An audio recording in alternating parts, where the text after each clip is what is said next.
Okay, so far all the examples we looked at are of two-dimensional Euclidean vectors.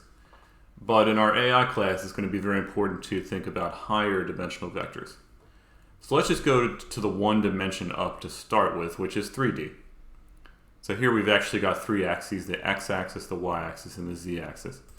And a vector has three components, so I'll write them here, A, B, C. So we can think about A as being the component along the x-axis, B is the component along the y-axis, and C is the component along the z-axis. So I can always think of this vector as an arrow pointing from the origin to somewhere in 3 dimensions. And I'll superimpose this rectangular prism around it so that I can kind of localize it there. And so what I would say then is that the length of this box here is A.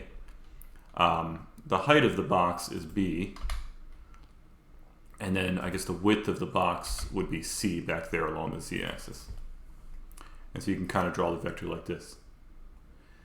The cool thing about this is actually all the math is exactly the same. So vector addition works exactly the same. So I could say ABC plus DEF. Oops, didn't need to open Discord there.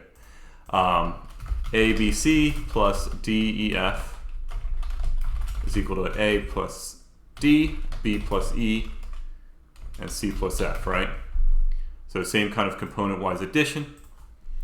The magnitude is also going to be a very similar formula. So it's actually going to be, so the magnitude of the vector ABC is actually going to be the square root of A squared plus B squared plus C squared, actually. Okay. And the reason that that works, so I'm saying the magnitude or the length of the vector is this equation. So this is a generalization of the Pythagorean theorem to 3 dimensions. The reason it works is because we can think about splitting this vector up into 2 parts. So one of the parts is just in the xz plane here. So there we could say, okay, this is a vector which has length A along the x-axis and length C along the z-axis. And so I would say the length of that vector is going to be square root of A squared plus C squared. All right, now actually that makes a right angle with this vector here that goes from this corner of the cube up to the tip of the vector here. So if I add this vector to that vector, I get my full vector. But they're actually at right angles to each other, so I can apply the Pythagorean theorem. Now, as we talked about, the length of this edge here is B. So I would write the full length of this vector as the square root of this length squared plus this length squared. So that would be square root of the square root of A squared plus C squared, quantity squared. Right, that's this length squared plus this length squared plus B squared. And of course, if I square the square root, I just get what I had in there back. So that would be square root of A squared plus C squared plus B squared. And of course, I can rearrange this by the commutativity of addition. And I get back the formula I told you. And actually, we can do this at even higher dimensions. So by induction, I could look at a vector in 4 dimensions that had 4 components, A, B, C, and D. And I could say that the magnitude of V is the square root of A squared plus B squared plus C squared plus D squared. And actually, vector addition would work the same way as would vector subtraction. So we're going to be looking at all sorts of high-dimensional data in this course. And we'll think of different components of this data being different dimensions. And however many components we have is going to determine the space, the dimension of the space that our data lives in. So let's go back to that example with the grad school admissions. If you remember that, we did that in class. So let me pull out just 3 variables here and look at them. The first time I saw something like this, it kind of blew my mind a little bit, how you could think about data geometrically in this way. So let's say that I pulled out the statement of purpose, the letter of recommendation, which I believe are on a scale from 0 to 1, a rating, and then the CGPA, which this was on a scale from 0 to 10. So if I pull these three out, and let's say that I'm going to plot, okay, so I pull these out, they're going to be in a NumPy array, which if I print it out, I see it has a bunch of rows and 3 columns, right? So that'll be our convention for storing a bunch of vectors in high dimensions. The data will be along the rows, and then the different dimensions will be along the columns. So here we have 3 dimensions. Okay. So one thing I can do actually is I can pull out a column by itself as a slice. I'll say, let me take all the rows, that's what the colon means, and column 0. So that's just taking out, whoops, that's just taking out that column. So what we could do actually, how about we go ahead and plot all the vectors. So I will say ax.scatter. So the first column I'm going to make the x-axis, the second column I'm going to make the y-axis, and the third column I'm going to make the z-axis. Okay, so here's my data. And actually here, matplotlib makes, I believe, makes this the x-axis, this the y-axis, and this the z-axis. So another thing I could do actually is color these vectors. So this is really just showing the tip of the vector, right? I can color them by some other variables. So what if I color them by the chance that they're emitted? So I'll color them by this variable y, which if that's lower, they have a lower chance of being emitted. If it's higher, they have a higher chance of being emitted. Let me use something called the hot map, or the hot heat map. What it'll do is the brighter it is, the more likely it is that they'll get in. And now you see this very nice pattern, right? So you see that, you know, it's kind of the case that as these 3 variables go up together, so the further you are from the origin, the more likely it is that you'll get in. So we're saying we want to have kind of, you know, a good statement of purpose, a good letter of recommendation, and a good GPA together. So I could translate that into the geometric language that I just said, and I could say, well, you know, the magnitude of each one of these vectors is related to the chance of getting in. Okay, so let's compute the magnitude of each of these points. I'm going to do this more a way that you're used to first, and then I'll show you a quick NumPy shortcut. So I'm going to make a list of magnitudes, and let me loop through each row of this data matrix. So I'll say for I in range x.shape 0. So this is going to loop through all the rows. And I will pull out each coordinate. So I'll say A is equal to x at row I, component 0. B is equal to x at row I, component 1. And C is equal to x at row I, component 2. And then I'll just apply my formula. I'll say the magnitude dot append, so I'll add something to the list. Square root of a squared plus b squared plus c squared. Okay, so now if I plot, let me plot the magnitude on the x-axis, and I'll plot that against the chance of getting in. So magnitude, and then plt.y label is chance of getting in.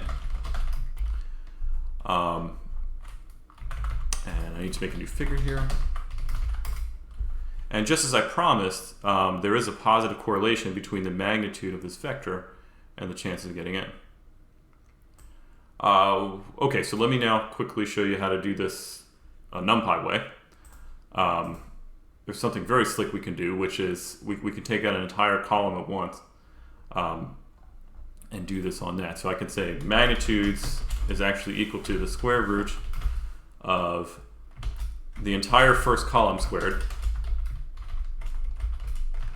plus the entire second column squared, oops, plus the entire third column squared.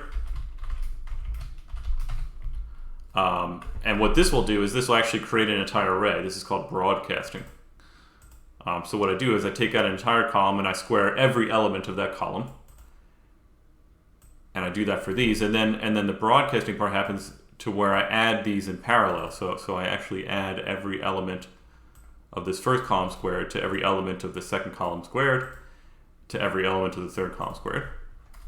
So just to show you, I get the same plot there. Let me go ahead and make another figure and do that. It's the same plot. Actually, there's an even faster way of doing this. I'll just show you one more way. You do what you're comfortable with, but I want to make you aware of some shortcuts in NumPy. I can actually say x squared, the whole data matrix squared, but I want to sum that across the columns. That's what this means. So sum across the columns the squared values, and what I'm left with is the squared magnitude, which I then take the square root. Okay, that was a bunch, wasn't it? That was a lot there. But actually, this is going to help me in a moment, so I really want to do it this way. It's going to help me to avoid the tedium of having to pull out each column individually. I'm saying, look, just square everything, sum it across the columns, and then take the square root, and you have it. All right. So how this is going to help me is, well, I can certainly have more than just 3 variables, right? Now I have to start worrying a little bit about something that maybe was bothering you in the background, even here. So the statement of purpose and the letter of recommendation are on a scale from, I think I said 0 to 1 before, but it looks like they're on a scale from 1 to 5. But the GPA is on a scale from 1 to 10.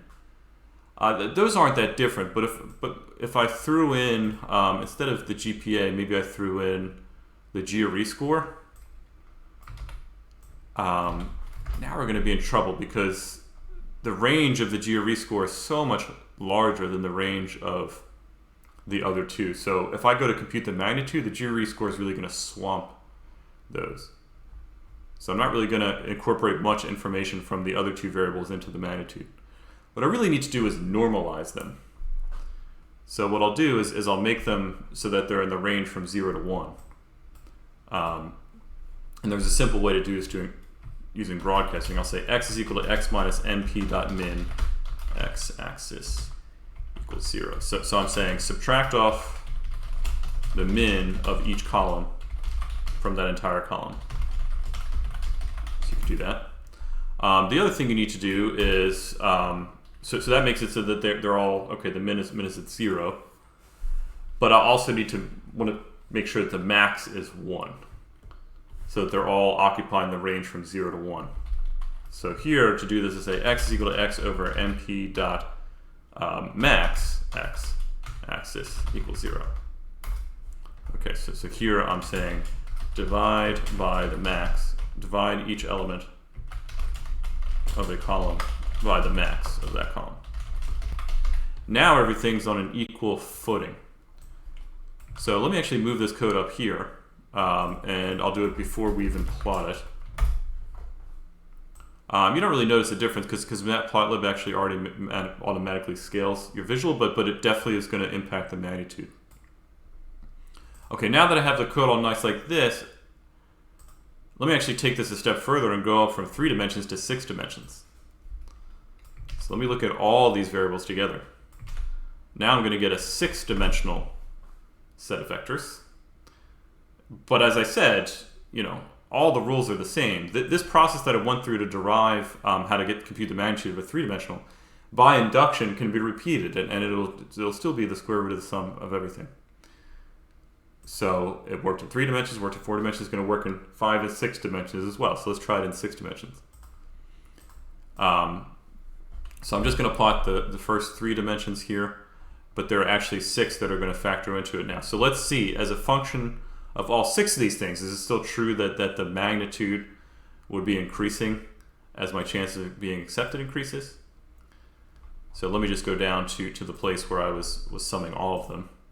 So this is going to do the square root of the sum of the squares of all 6 columns. So the magnitude of these 6-dimensional vectors, I still get that trend, right? There's a couple of outliers, but it seems like it's going up overall. Okay. So anyway, we're now going to start thinking about data geometrically. And so even though we can't visualize it, we can still compute numbers about it. We can add vectors together, we can subtract vectors, and then we can compute their magnitude. And I'll show you one more operation that we're going to do called the dot product. And this is going to be very powerful. We're going to be able to design classifiers in terms of analyzing shape. So I'll have you do one quick exercise on this and then keep it rolling.